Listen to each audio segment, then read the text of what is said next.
오늘 본격적으로 그러면 엑셀 자료를 갖고 어떻게 작성을 하는지 간단하게 설명을 드리는 시간을 갖도록 하겠습니다.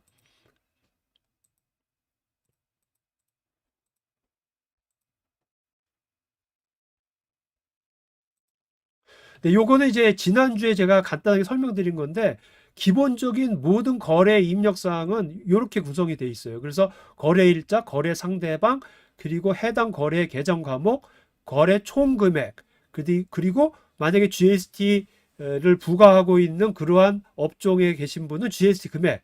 뭐 만약에 GST 부과 안 되면 뭐 이거 구분할 필요 없고요. 그다음에 이제 나중에 세무조사 하면은 관련 백데이터 기본 증빙도 다 제출해야 되니까 그것과 레퍼런스 목적으로 인보이스나 영수증 번호 이런 것들을 다 기록을 하시고 그다음에 주요한 거래 내역 이런 것들을 항상 관리 기록하셔야 된다. 이제 그거를 말씀드리고요.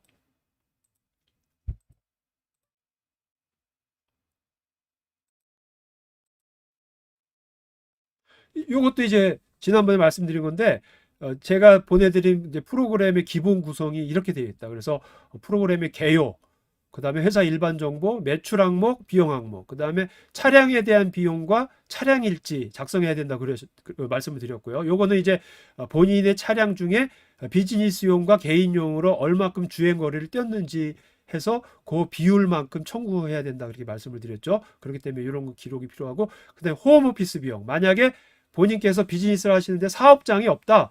그렇지만 집에서도 약간 뭐 비즈니스를 위해서 관리 목적으로 사용을 한다든지 뭐 고객을 만난다든지 아니면 본인께서 뭐 그 영업과 관련된 뭐 재고를 보관한다든지 어쨌든 이런 식으로 해서 집의 일부분의 공간을 비즈니스에 사용한다. 그러면 그 집에서 발생한 여러 가지 비용 중에 그 사용하고 있는 공간, 비즈니스를 위해 사용하고 있는 공간만큼 비용 청구한다. 이렇게 말씀드렸잖아요. 그게 홈오피스 비용인데 그런 부분 이렇게 엑셀이 구성이 되어 있습니다. 그래서 최종적으로 이것을 그 비즈니스 소득세 신고하는 T2125 손익계산서 양식에다 보고를 한다. 이렇게 다 지난주에 말씀을 드린 사항입니다. 그러면 제가 엑셀을 띄워서 한번 보여드리겠습니다. 제가 보내드린 엑셀 파일 첫 번째 시트에 가보면 거기에는 이제 이렇게 쭉 있죠. 아까 지금 방금 설명드린 것과 같은 이제 이렇게 쭉 있어요. 그래서 일반적인 사항, 매출, 매입, 그리고 차량 비용, 그리고 마일리지, 그리고 홈오피스 이렇게 이제 밑에 시트가 구성이 되어 있습니다. 이제 일반적인 상황에 가보시면 이제 비즈니스 이름이라든지 사업자 주소 그런 것들을 이제 여기다 기록을 했는데 요 사항들이 나중에 T2125 그 신고해서 양식에도 다 이런 사항들을 기재하셔야 돼요. 그래서 그것들과 관련돼서 여기 있고 또 이게 중요한 것 중에 만약에 비즈니스를 처음 시작하면 여기 yes라고 표시하도록 되어 있거든요. 여기다 yes 표시하고 언제 시작했는지 날짜. 만약에 이걸 no라고 하면은 요 날짜가 없어집니다. 왜냐하면 이제 노는 이제 1년 동안 계속 했다는 이제 의미죠. 그러니까 계속 사업연들 때 이제 노라고 하시면 되고 처음 하시는 분은 예스 이렇게 하시면 되고 여기 이제 어떤 비즈니스 서비스가 하는지 요것도 이제 거의 T2125에 기재할 사항이에요. 그러니까 미리 하시고 그다음에 요것도 이제 중요한데 본인께서 그 GST나 HST가 등록이 되어 있으면 예스 등록이 안 되어 있으면 뭐 no 이렇게 표시하시면 됩니다. 그래서 GST 여부를 이제 표시하시고요.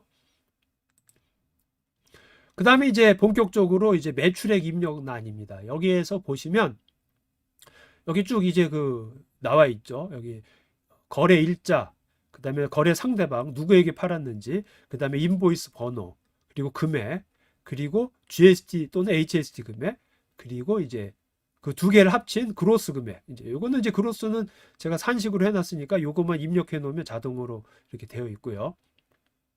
그래서 이제 요것들을 쭉 이제 입력을 하시면 되는데 현재 이거는 50개의 항으로 되어 있어요. 그래서 밑에 가보면 50개 행으로 되어 있죠. 참 이렇게 되어 있는데 사실 뭐 50개가 부족하실 수가 있죠. 그러면 여기에 그 애드를 누르면은 행이 하나씩 생겨요. 그래서 미리 행을 좀 이렇게 만들어 놓은 다음에 충분하게 행을 만든 다음에 입력을 하시는 게 좋을 것 같아요. 그래서 미리 이거를 본인께서 이제 예측을 해서 몇 개 행 정도가 필요하다 그러면 이제 여기다 더 입력을 하시고 요걸 누르기가 번거로우면 그냥 여기 맨 끝에 항에 가서 그 뭐죠? 이렇게 해가지고 행삽입 아시죠? 이렇게 행을 인서트하는 게 있습니다. 그래서 여기 아이고 이렇게 보면은 여기 행을 삽입하는 게 있잖아요. 이렇게 해가지고 행을 더 만들어서 그렇게 입력을 하셔도 됩니다. 다만 이 마지막에 이 토탈 행 있잖아요. 토탈 여기 그 요 토탈 행에 있는 금액이 그 뒤에 보고서하고 연결이 되어 있으니까 요거는 건드리지 마시고 중간에다가 쭉 입력을 하시면 됩니다. 그래서 요 매출액 토탈은 나중에 뒤에 그 보고서하고 연결이 되어 있으니까 그거는 건드리지 마시고 여기에 이제 더 행을 넣어서 매출액을 이제 기록을 하시면 될 것 같습니다. 예. 그다음에 이거 이제 비용 항목인데요. 여기서는 이제 그 여기서도 이제 거의 비슷합니다. 그래서 여기는 이제 별도로 계정 과목란이 하나 있죠. 이게 타입이라고 하는 게 이제 계정 과목인데 요거만 별도로 이제 다르고 다른 건 동일합니다. 그래서 거래 일자 그리고 요건 계정 과목 그리고 누구에게 지급이 됐는지 그러니까 뭐 공급처 또는 매입처가 되겠죠. 그다음에 여기 디스크립션 요거 이제 주요 항목 쓰고 그다음에 금액 요것도 이제 넷 금액입니다. 네트된 금액만 쓰고 만약 GST가 있으면 GST 쓰고 여기 그로스 총액 이렇게 되는 겁니다. 만약에 뭐 GST나 HST 부가 안 되면 여기 기재할 필요 없이 이 어마운트만 기록하시면 되고 만약에 그걸 구분해야 기재해야 된다 그러면 이거 나눠서 써야 되죠. 근데 여기서 이제 두 가지 정도를 주의하셔야 되는데 뭐냐면 하나는 요 타입 있잖아요. 계정 과목. 요 타입 가보면 여기 에러를 누르면 그 신고에 필요한 계정 과목들이 쫙 있어요. 그래서 요거를 보고 선택하시면 됩니다. 그래서 메뉴에 보면 이제 애드버타이징부터 해가지고 쭉 해가지고 내려가 보면 이제 트래블 여행 비용까지 이렇게 쭉 항목이 있거든요. 그래서 요 항목이 나중에 그 세금 신고할 때 그 비용 항목은 여러 개로 이제 구분해서 기재하도록 돼 있잖아요. 그 항목들이 여기 나열되어 있으니까 필요한 계정 과목을 선택하시면 됩니다. 그래서 여기 다 나열되어 있으니까 본인께서 보시고 요런 비용은 요런 항목이구나 해서 뭐 오피스면 오피스, 뭐 보험료면 인슈런스 이렇게 쭉 뭐 보시고 찾아서 기재를 하시면 됩니다. 여기 그러니까 요 항목으로 다 구분해서 하시면 되고요. 또 하나는 그때 말씀드렸지만 비용이라 할지라도 차량은 별도로 관리한다고 그랬잖아요. 그러니까 차량 비용은 여기다 쓰지 마시고 그 다음에 이제 나오는 그 시트에다가 별도로 기록하셔야 돼요. 지금 여기 보이는 게 이제 차량 비용과 관련된 이제 입력하는 라인인데 여기 보면 이제 차량이 연식이 뭐고 모델이 뭐냐 뭐 이런 거 다 나중에 그 기재해야 되거든요.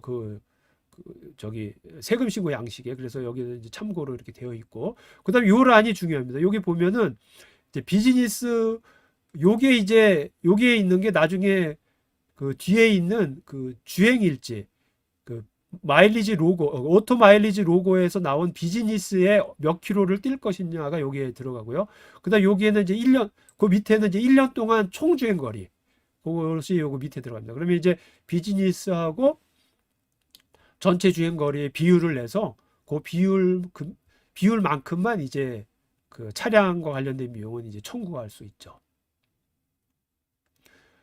그리고 이제 여기는 이제 그 차량이 언제 구입이 됐는지 취득일자 그리고 여기는 이제 그 차량의 가치 이런 걸 기재하도록 되어 있어요. 근데 요거는 뭐 그냥 뭐 쓰지 않으셔도 됩니다. 뭐 예.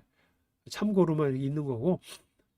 그다음에 여기서 이제 유의할 게 여기도 아까처럼 비슷한데 여기 그 타입에 보면은 그 차량과 관련된 또 항목이 쭉 있어요. 그래서 여기 연료비부터 해서 수리비, 보험료, 라이센스 비용, 그다음에 뭐 리스면 리스 비용, 그다음에 이제 할부면 이자 비용, 그다음에 파킹 비용 뭐 이런 항목이 있습니다. 그래서 이것도 구분해서 쭉 기재를 하시면 될 것 같습니다. 그리고 이 항목이 적으면 여기 그 애드 로우라고 해서 행을 삽입하실 수가 있거든요.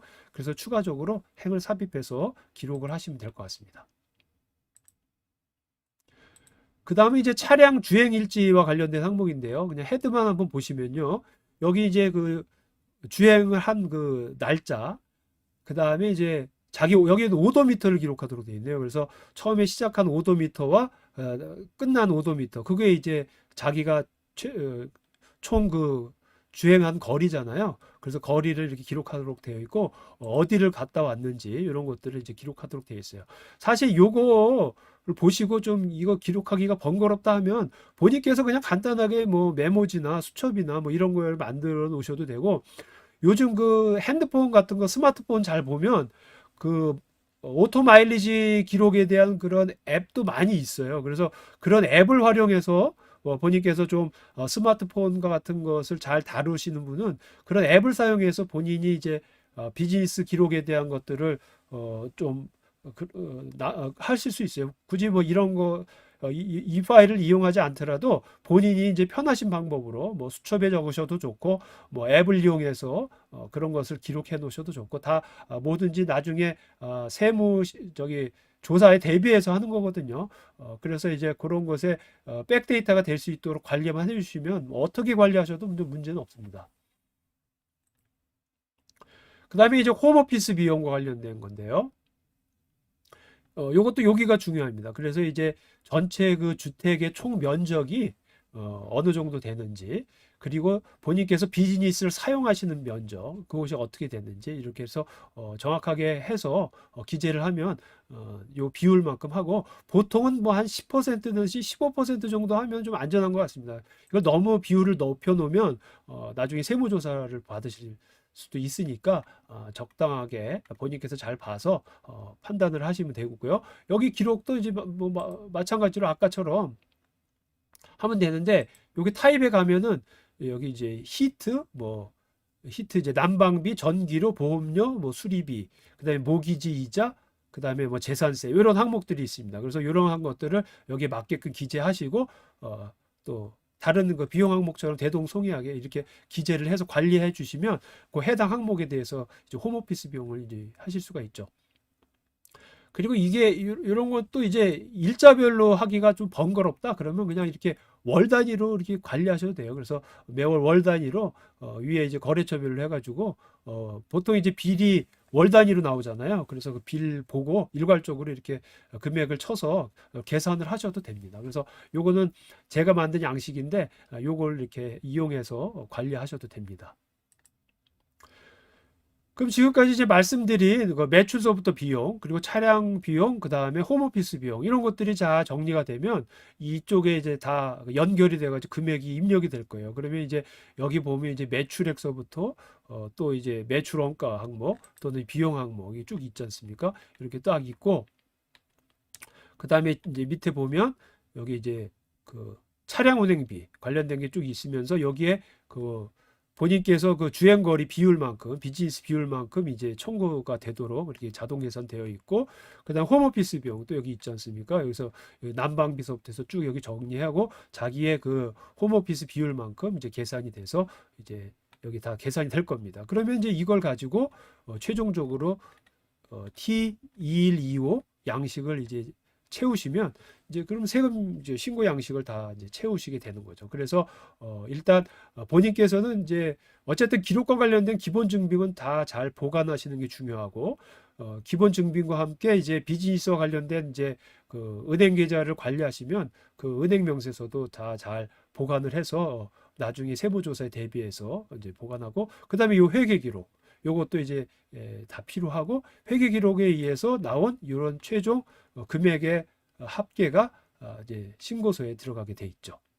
그다음에 이제 주의하실 게 이 부분입니다. 이 부분이 뭐냐면 여기 이제 비용이 아니고 이제 장비 같은 것 중에 이제 크게 좀 비즈니스 쓰는 장비인데 좀 고가로 이제 들어가는 거는 이제 한 번에 비용 처리가 안 돼요. 그런 거는 이제 자산 처리를 해야 되는데, 자산은 이제 한 번에 비용 처리가 안 되고 그 지난번에 말씀드렸지만 이제 경제적 내용 연수라고 해서 그 사용 기간이 세법에 있어요. 그래서 보통 비품은 한 5년 정도 생각해서 비용 처리해야 되거든요.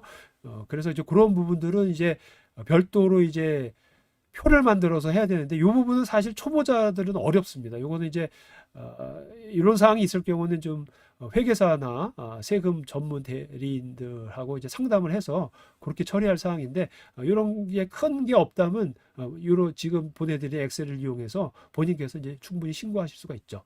그래서 오늘은 요런 그 T2125 작성을 위한 그런 엑셀 파일에 대해서 말씀을 드렸습니다.